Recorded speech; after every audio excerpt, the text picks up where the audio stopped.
According to some, it's about protecting civilians. And our resolve is clear. The people of Libya must be protected. Others say it's about oil. The only reason they're interested with Libya is about the oil. You'd think we'd be in Iraq if the major export there was broccoli. But some are convinced intervention in Libya is all about currency, specifically Gaddafi's plan to introduce the gold dinar, a single African currency made from gold, a true sharing of the wealth. It's one of these things that you have to plan almost in secret, because as soon as you say you're going to change over from the dollar to something else, you're going to be targeted. There were two conferences on this, one in '96 and another one in the year 2000, called the World Mataba Conference, organized by Gaddafi. And everybody was interested. I think most countries in Africa were keen. Gaddafi didn't give up. In the months leading up to the military intervention, he called on African and Muslim nations to join together to create this new currency that would rival the dollar and euro. They would sell oil and other resources around the world only for gold dinars. It's an idea that would shift the economic balance of the world. Countries' wealth would depend on how much gold they have, not how many dollars they trade. And Libya has 144 tons of gold.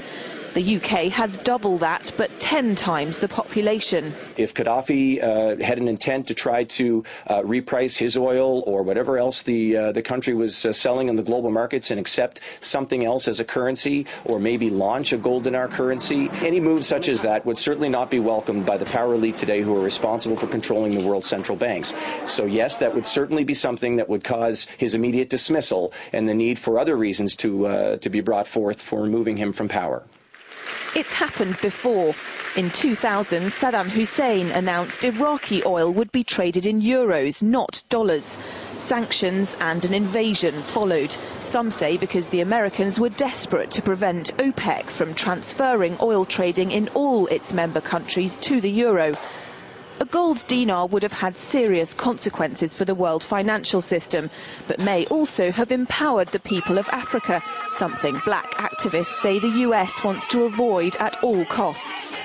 The United States should welcome the self-determination of Africans. They certainly have denied self-determination to Africans inside the United States, so we're not surprised by anything that the United States would do to hinder self-determination of Africans on the continent.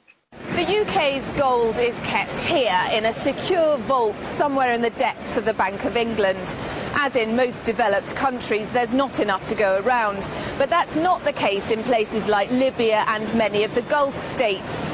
A gold dinar would have given oil-rich African and Middle Eastern countries the power to turn around to their energy-hungry customers and say, sorry, the price has gone up and we want gold.